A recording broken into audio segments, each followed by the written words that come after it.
Lingue Originali. Quarto e penultimo appuntamento con Middle England di Jonathan Coe a Lingue Originali su Caffè Italia. Bentrovati da Dario Albertini. Siamo in uno degli episodi dedicati alla letteratura in lingua inglese, letteratura contemporanea in questo caso, anzi che dico moderna, di più recente, perché questo libro è del 2018. Come già ho detto, chi ci ha seguiti in diretta o sul podcast lo sa, è un romanzo, Middle England, ma in realtà è un modo romanzato nel quale Jonathan Coe ci fa calare nella società inglese fra il 2000 e il 2018.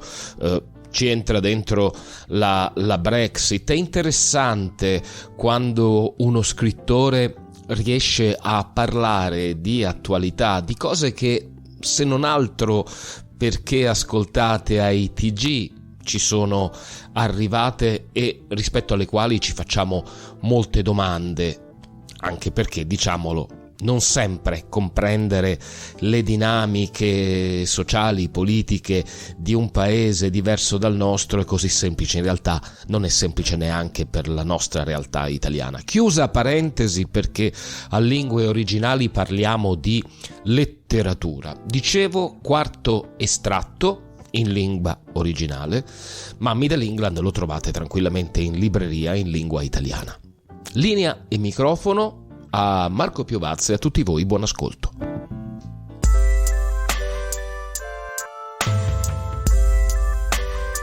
October 2010.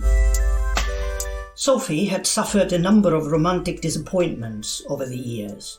Her first serious relationship with Philip Chase's son, Patrick, had not survived university. During her MA year at Bristol, he had met Sohan, the man she considered her soulmate, a handsome English literature student of Sri Lankan parentage, but he was gay. Then there had been Jason, who, like her, had been studying for a PhD at the Courtauld. But he had cheated on her with his supervisor, and his successor, Bernard, had been so immersed in his doctoral thesis on Sisley's notebooks that she had quietly terminated that relationship without his even noticing. So much for intellectual boyfriends. Sophie had now decided. If she was going to find someone else, and there was no particular hurry, she would try casting her net beyond the world of academia. In the meantime, a stroke of good fortune had come her way. At the end of the summer term, a colleague from Birmingham University had emailed inviting her to apply for a 2-year teaching fellowship there. She applied, she got it, and in August 2010 she packed up her room in Muswell Hill and drove herself and her possessions up the M40 back to the city where she had been born. And having no better alternative for the time being, she moved in with her father. Christopher Potter was leaving at this time on a leafy street in Hall Green, a street that branched diagonally off from the Stratford Road, but seemed far removed from its constant procession of north and southbound traffic. It was a semi-detached house, and he was supposed to be sharing it with his wife, but in effect he lived alone. For many years, the family home had been in York, where Lois was a librarian at the university, and Christopher practiced as a personal injury lawyer. In the spring of 2008, with their only daughter then living in London, and with the health of Christopher's mother and both of Lois' parents in decline, he had suggested they moved back to Birmingham. Lois had agreed, gratefully it seemed. Christopher had sought and obtained a transfer to his firm's Midlands office. They had sold their house and bought this new one. And then, at the last minute, Lois had made an amazing announcement. She did not want to leave her job. She was not convinced that her parents needed her to be close by, and she could not bear the idea of returning to the city where more than 30 years earlier her life had been derailed by a personal tragedy that still haunted her. She was going to stay in York, and from now on they would just have to see each other at weekends. Christopher had accepted this with as good grace as he could muster, on the basis, never made explicit, that it was only a temporary state of affairs. But he wasn't happy. He did not like living alone, and he was delighted when Sophie told him about her new job and asked if she could move in for a while. Sophie herself found it strange and unsettling to be back home with her father. She was 27, and it was no part of her life plan that she should still be living with one of her parents. She had quickly grown to like the overcrowded, improvised, somewhat self-satisfied cosmopolitanism of London, and wasn't yet convinced that she could find its equivalent in Birmingham. Christopher was affable and easy to talk to, but the atmosphere in the house was oppressively quiet. She quickly started to welcome any opportunity to get away, even if it was just for a day or two, and if a trip down to London was involved, she would be doubly grateful. On the Thursday, the 21st of October, then, she left the university campus promptly at 3 p.m. She was in good spirits. Her seminar on the Russian Romantics had been a success. She was already popular with her students. As usual, she had driven onto the campus. Her grandfather Colin, his eyesight now being too weak for driving, had recently made her a gift of his ailing Toyota Yaris. The days when he bought British out of patriotic duty were long gone. She was booked on a late afternoon train to London, and in order to save money was using the slower, cheaper route that went through the Chilterns and ended up at Marylebone Station. First of all, she had to drive to Solihull Station and park the car. She had envisaged a quiet and leisurely progress along the arterial roads, taking pleasure in driving through a city which, unlike the capital, was as easy to navigate by private as by public transport. But she had not allowed for some heavy traffic, and after half an hour or so began to worry that she would miss her train.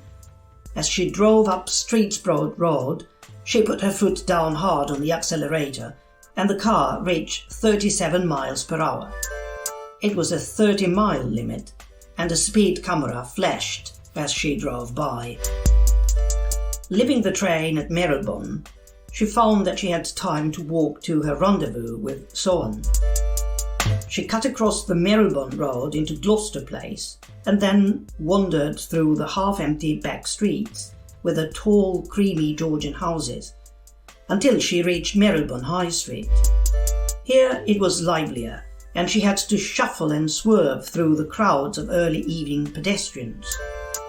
Listening to the different languages on the street, she was reminded of a time a few years earlier when Benjamin too was still living in London. Colin and Sheila had come down to see him, and she had gone for dinner with her uncle and grandparents to an Italian place in Piccadilly. "I don't think I've heard a word of English spoken on the way here," Colin had said, and she had realised that the thing he was complaining about was the very thing she most liked about the city. Tonight she had already overheard French, Italian, German, Polish, Urdu, Bengali, and a few others she couldn't identify. It didn't bother her that she didn't understand half of what people were saying. The babel of voices added to the sense of benign confusion she loved so much. It was all of a piece with the general noise of the city, the kaleidoscope of colour from traffic lights, headlights, brake lights, street lamps and shop windows, the awareness that millions of separate, unknowable lives were temporarily intersecting as people crisscrossed through the streets. She savoured these reflections, even as she quickened her pace, glancing at the time on her phone screen and worrying that she was going to be a few minutes late reaching the university building. Sohan was already waiting for her at the table at the Robson Fisher Bar, a dimly lit enclave frequented mainly by postgrads, and teaching staff. In front of him were 2 glasses of Prosecco. He pushed one towards Sophie. "Goodness," he said, "you're looking pale and sickly. Must be the terrible northern climate." "Birmingham is not the north," she said, kissing him on the cheek. "Drink up anyway," he said. "How long since you've had one of those?" Sophie took a long sip. "We can get it where I live, you know. It arrived in about 2006, I think. Are the celebrities here yet?" "I don't know. If they are, they'll be in the green room." "Shouldn't you join them?" "In a while. There's no hurry." Sohan had invited Sophie along for moral support as much as anything else, to watch him chair a public discussion between 2 eminent novelists, one English, the other French. The Englishman, Lionel Hampshire, was famous after a fashion, at least in literary circles. 20 years earlier he had published the novel which had won the Booker Prize and made his reputation, The Twilight of Otters, a slender volume made up partly of memoir, partly of fiction, which had somehow caught the spirit of its time. If nothing he had written since then had measured up to his success, his latest, a bizarre excursion into feminist sci-fi called Fallopia, had just received a penning in the literary press, he did not seem unduly concerned. The prestige surrounding that early prize winner had been enough to keep a lucrative career afloat ever since, and he still carried himself with the air of one whose laurels provided a solid resting place. The French writer, on the other hand, Philippe Adelbert by name, was an unknown quantity. "Who is he?" Sophie asked. "Oh, don't worry. I've been reading up," said Sohan. "Big star over there, apparently. Prix Goncourt, Prix Féminin. He's written 12 novels, but only a couple of them are published here. You know what the Brits are like. They don't appreciate Johnny Foreigner coming over to the land of Dickens and Shakespeare and telling them how it should be done." "Are you nervous about the chairing?" Sophie asked. The event had been organised jointly by the French and English departments. Sohan was now one of the youngest members of the latter, still a mere lecturer, but the fact that he already wrote for the New Statesman and the TLS made him the natural choice for an occasion like this, which was intended for the general public as well as for the staff and students. "A little," he admitted, and held up his glass. "This is my 3rd. "I don't really understand your title," Sophie said, looking at the flyer which was lying between them on the table. It announced that the theme under discussion tonight was to be fictionalizing life, living in fiction. What does it mean? "How should I know? You've got 2 writers here who have nothing in common except their colossal opinion of themselves. I had to call it something. They both write fiction. They both write about life. Or their version of it, anyway. I don't really see how I can go wrong with a title like that." "I suppose not.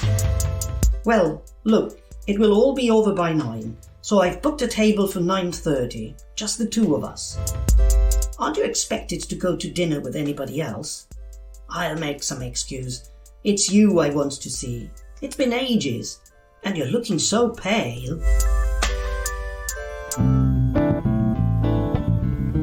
Da Middle England di Jonathan Coe, il 4º e penultimo estratto letto in lingua originale da Marco Piovaz. Questa è Lingua Originale, o meglio Lingue Originali, un ciclo di trasmissioni ideato da Barbara Marchand per promuovere tanto la lettura in inglese, francese e tedesco, quanto offrire la possibilità a chi lo studia le lingue straniere o semplicemente ne è curioso di fare un po' di pratica, ma anche un'occasione per incuriosirsi partendo dalle notizie che vi diamo prima e dopo la lettura, per poi andare in libreria e comprare le edizioni italiane. 3 episodi affidati a Marco Piovaz, come in questo caso, a Nadia Meroni per quanto riguarda la letteratura in lingua tedesca e la già menzionata Barbara Marchand per quanto riguarda la letteratura in lingua francese. Io sono Dario Albertini,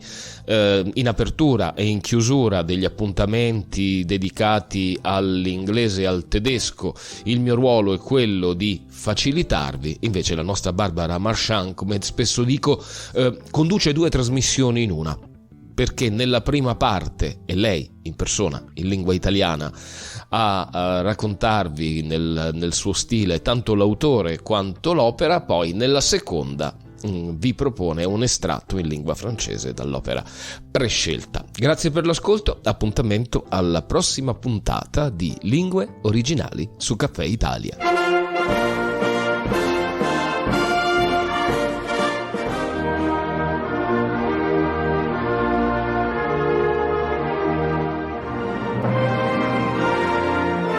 Lingue Originali.